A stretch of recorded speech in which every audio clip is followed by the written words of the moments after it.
Artificial intelligence is rapidly reshaping our lives. At an AI summit in Paris's Grand Palais, tech leaders from around the world exchanged ideas and shared innovations. This is our AI companion. It's called Amy, which is AI and me. So it's a little bit of play on words here. But ultimately, it's accessible to anyone that has a device. This South African company's created a chatbot that offers healthcare advice, particularly to teenagers who might not be able to access confidential help and care. Proof this developer says that AI can be a force for good. I think there's a lot of misinformation around AI at the moment. There's also a lot of excitement and a lot of opportunity. The really big focus is around bridging the gap based on the tools that we have available and making it accessible. So it's around meeting people where they are. And I think the really important part of this is around education. It's around informing our users what is available and making sure that there is trust and there's credibility. Nearly 80 world leaders are attending the summit, including US Vice President J.D. Vance. The US is competing with China to dominate the AI landscape. China's Vice Premier Zhang Guoqing met the event's host, French President Emmanuel Macron, at the Élysée Palace.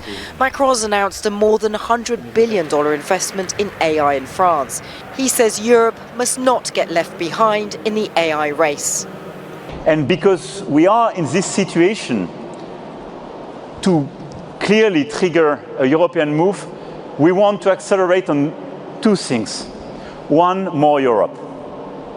For me, this summit is not just the announcement of a lot of investment in France. It's a wake-up call for a European strategy.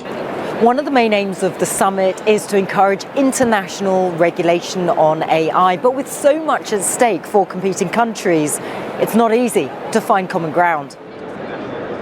Europe's traditionally wanted more rules, while some countries, including the US, regard regulation as stifling innovation. It's important to regulate AI, but it's important to get the regulations right. And when that's hard when the technology itself is not fully understood and it's so fast moving. And it also needs to be international because AI is going to affect all countries, the whole world.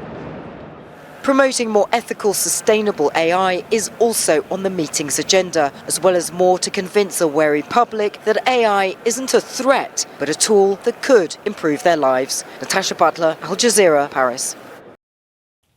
Make sure to subscribe to our channel to get the latest news from Al Jazeera.